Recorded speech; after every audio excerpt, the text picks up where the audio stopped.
All right, welcome to the Bulwark. I'm going to tentatively title this an emergency live stream of our fearless leaders and Andrew Egger. We are talking about the Tim Walz pick. It has been reported this morning by multiple outlets that Vice President Kamala Harris is picking Minnesota Governor Tim Walz to be her running mate after what felt like an extended, but really wasn't. It was actually quite quick process of vetting a running mate. It had come down at the end to Tim Walz and Governor Josh Shapiro of Pennsylvania, and she went with Walz. I have a sense that we have some strong opinions on the matter, and so without further ado, I'm going to just turn the floor over to Sarah to get your hottest of takes on this. What do you think? My hottest take is that it's the wrong decision. It is not like a catastrophically bad, we'll never recover from it decision. And I suspect for a lot of the folks who listen to us who are Democrats, they're happy with the decision. And I think for a lot of the folks who listen to us who are more sort of center-right, but firmly anti-Trump, they're really disappointed that it's not Josh Shapiro. Now, here's this thing. I think one of the reasons I'm a little frustrated is it interrupts what I think has been a just flat out period of no mistakes, no wrong steps by Kamala Harris's very fledgling campaign.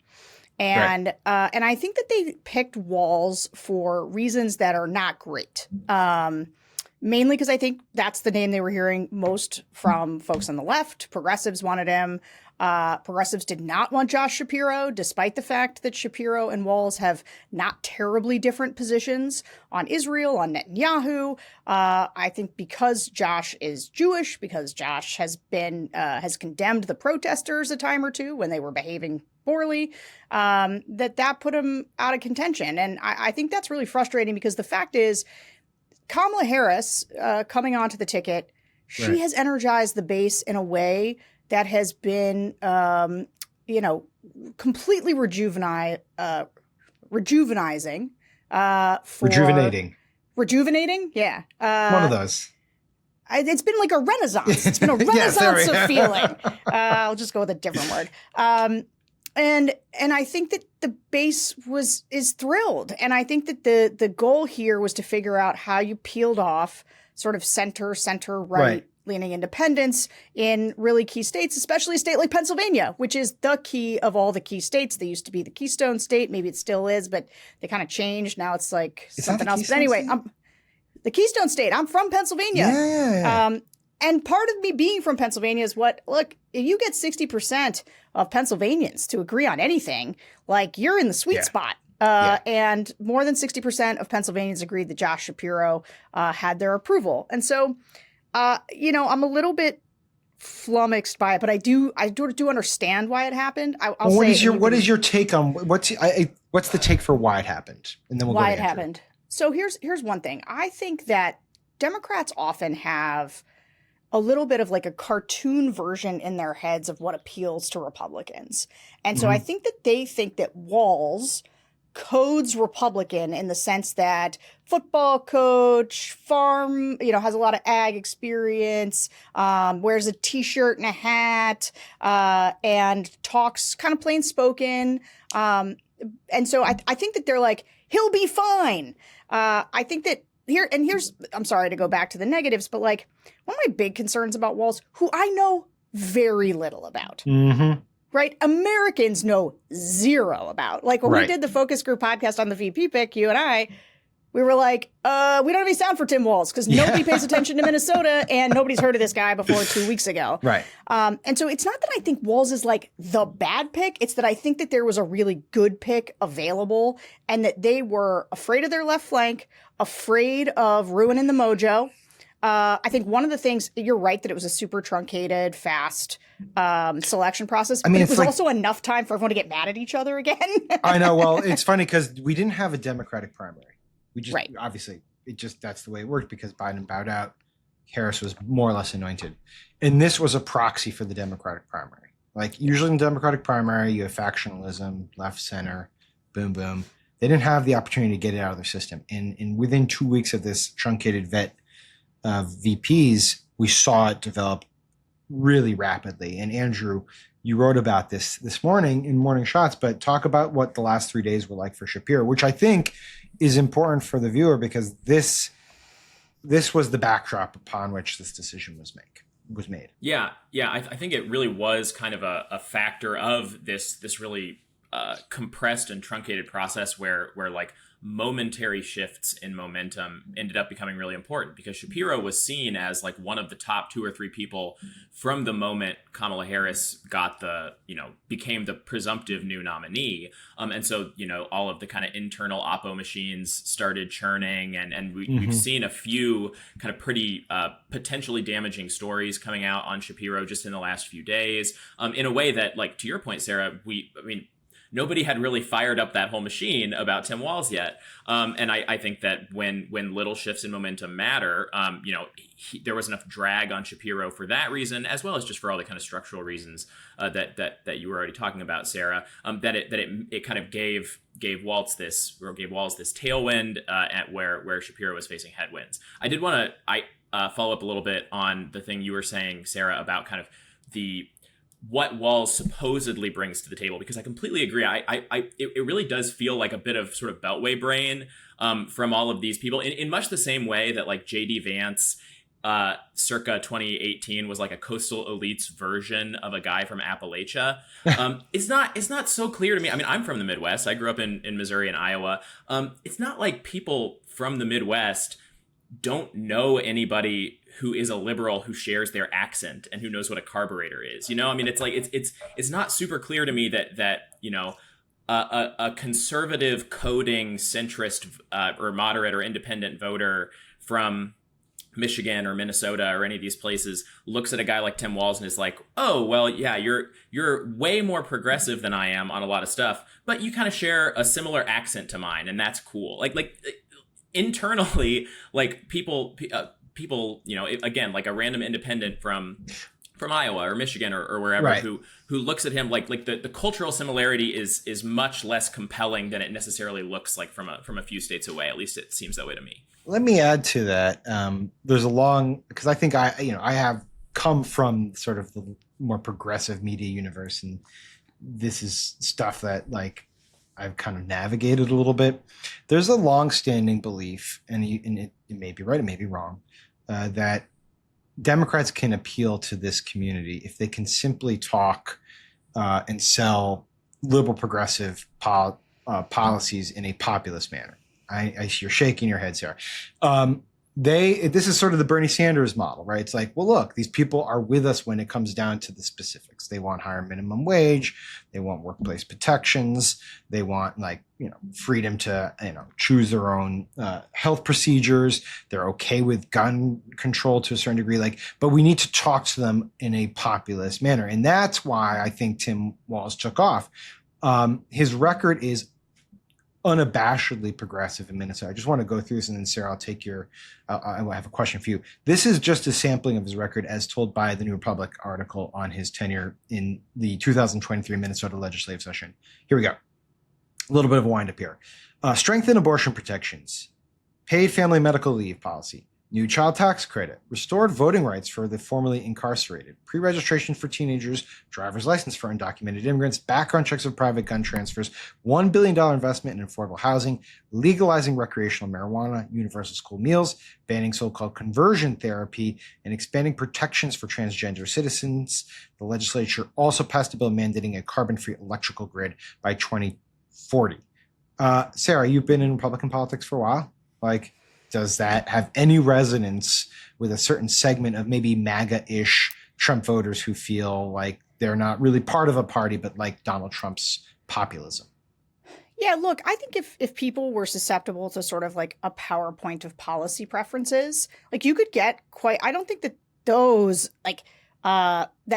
in individual applications are going to take sort of someone from Perry County, Pennsylvania, which is where I grew up, in rural part of Pennsylvania. And they may actually say, as a policy matter, they agree with this.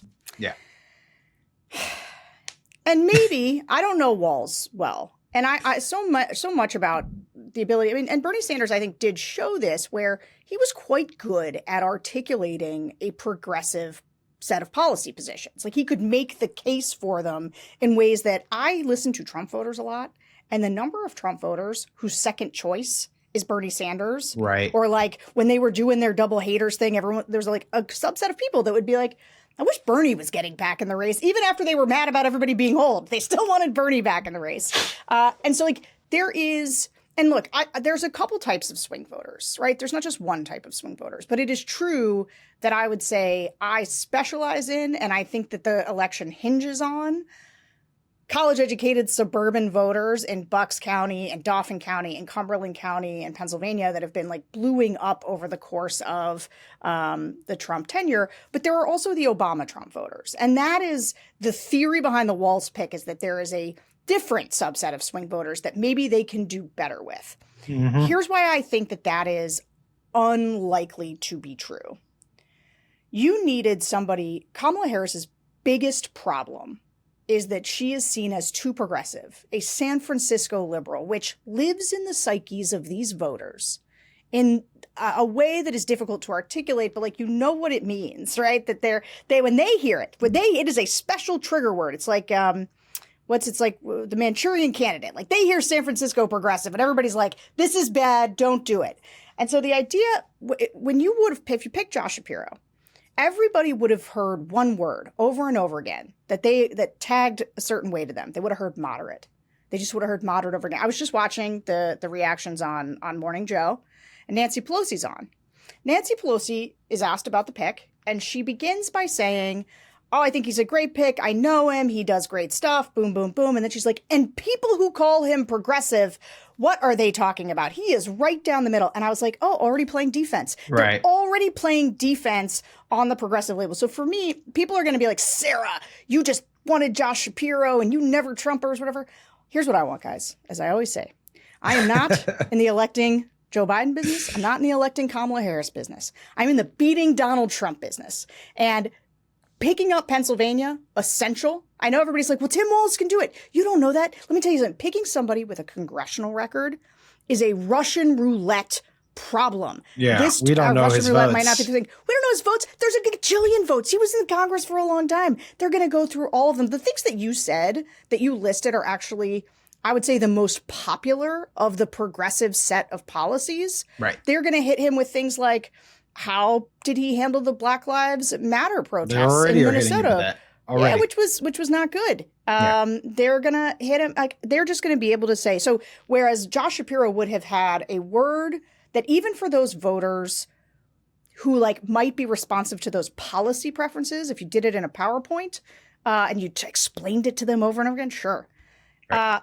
But if they think they are moderates. Most people think they're moderates. It's a big thing is that people all think, no, I'm the moderate one. I am the center of decision making. Is the flip side of this that I guess we just need more reporting, because I'm very curious to know if it was that they were drawn to Walz or that there was things in Shapiro's resume and background that scared them off.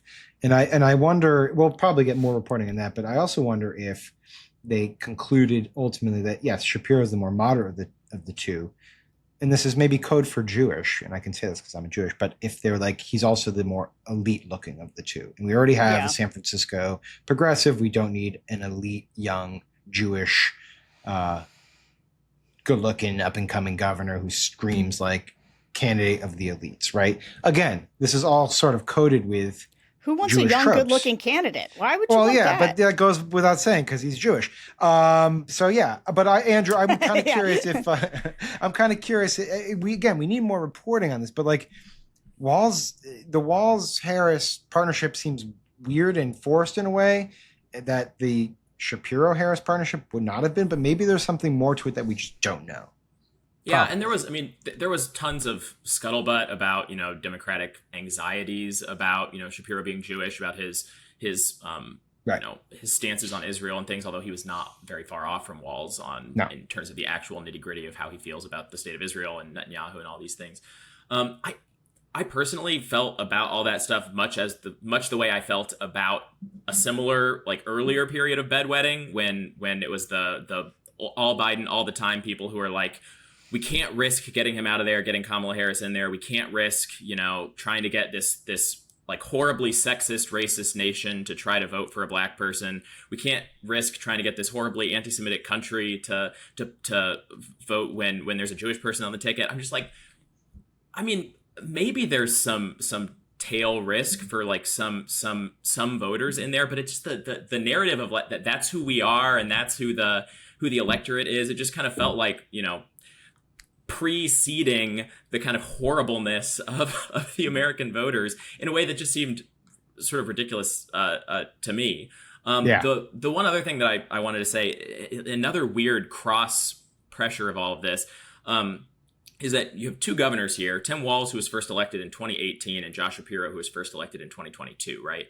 And to me, like when you look at sort of the ideological trajectory of the Democratic Party through the Trump years, 2018 was kind of like peak Bernie season, right? I mean, Bernie had lost to Hillary Clinton in 2016, and then Hillary had face planted against Trump in the general election. Right. There was this humongous Bernie could have beat him sort of movement. There was this humongous kind of, wow, let's see what these progressives are all about, from like random wine moms who were horrified with Trump and like newly open to the possibility that like there was sort of like something deeply wrong with the status quo in America. And then Biden, by winning in 2020 the primary and then the general election, was very instrumental in kind of like beating that back, as well as sort of the broader realization for a lot of people on the left that certain positions that the Democratic Party had been perceived to get behind, like defund the police and things like that in 2020 had been mistakes, and electing progressive prosecutors and things like that. And that ever since then, there's been sort of this return toward the center for sort of the broad Democratic coalition. I'm speaking in like insanely overgeneralizing terms, but okay. So you can see Tim Walz as like a 2018 style Democratic governor, and you see Josh Shapiro as kind of like this new sort of thing. And but what's weird to me, sorry, let me just say one other thing. Go with it. Last thing, it's weird that Kamala Harris, who was very much of that kind of early mode in 2020, tried to run that way in 2020, was way out to the left and all this stuff in 2020, and who is now trying to drag everything back. Say, I take it all back. Those things I was saying before, they're not operative now. That's not how I'm going to be as a president now. It is interesting to me that she's going in that kind of like slightly more dated Democratic direction with this pick, rather than kind of the new wave of like, okay, we're going back toward the middle with somebody like Shapiro. That's really important, right? Like, she had to sell her evolution to this as moving to the center. Like, that was a big thing that she's now got to sell, that Walz does nothing for, except they're like, generic white guy, fine, right? Generic white guy from the Midwest, even though it's a safe state, fine. And I just think it's a miss. But here's unless it preludes some more movement from her, right? Like, maybe she needs to buy a little bit love from progressive universe because she's about to take some real very moves to the unpopular. Center. Yeah. Well, this is so. I was sitting here the same way with JD Vance. I was sort of like, when we were talking about what kind of pick is JD Vance? It's an arrogant pick. Right? It's a pick that is a campaign that is peaking, that thinks it doesn't have to take Marco Rubio. It doesn't have to take Tim Scott, because they got it locked up. They can double down on the new right MAGA stuff. Cool. So I was trying to think, like, is this a bold pick? Like, is it a confidence pick, in the sense that it's like, I am confident that I can pivot, Kamala, as president, when people really, I'm going to be the one to move to the center. I'm going to be the one everyone's looking at. I'm going to be able to win these swing voters, and this guy's my appeasement to the left. Or is it a scared pick? Is it a scared pick saying, because the other confidence piece is to be like, I can win Pennsylvania without actually picking the governor of Pennsylvania. Yeah. Because you got to be pretty confident to not pick the popular sitting governor from the must-win state.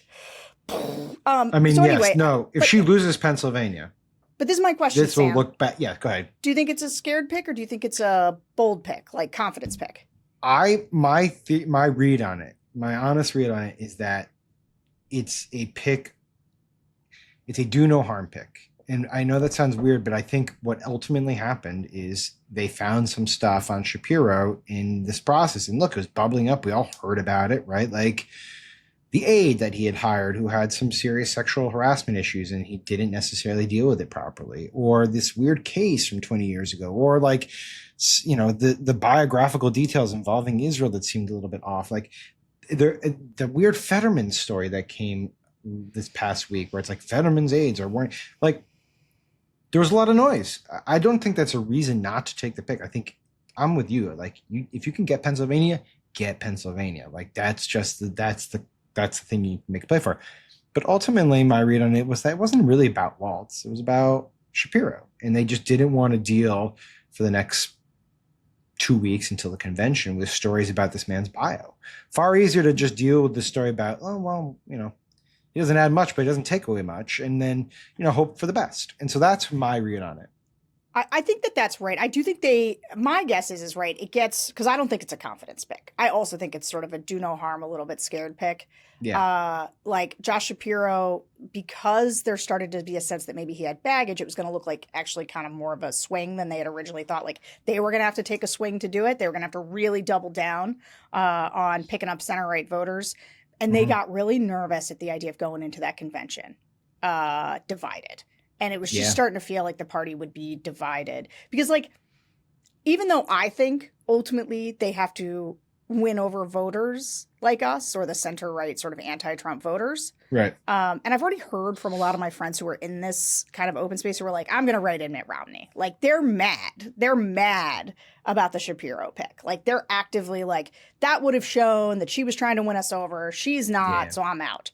And, like, now to be fair, that's the kind of people that blow up my phone, right? Like, my phone doesn't get blown up by progressives nearly as much as it does by other sort of never Trumper types. But can I just let me make the bull case for Walz. Sure. I'm going to try to make what I think. And it comes down to, and I think because we've seen so little of these folks, maybe he's a superstar in his communications abilities. Like, maybe what he does is because, like, one thing, like, with Josh Shapiro, I was just like, this guy's going to debate JD Vance and make him, like, wet his pants. Like, he's going to crush him so hard, he's going to wipe the floor with him. Right. Will Walz do that? I don't know. But if he does, that could be exciting. You know, if he is good at getting out there and being, like, light. And, like, one of the things I've liked about him in these 2 weeks that I've seen him is he does feel light. He does feel he's not an idiot. He doesn't sound like an ideologue. No.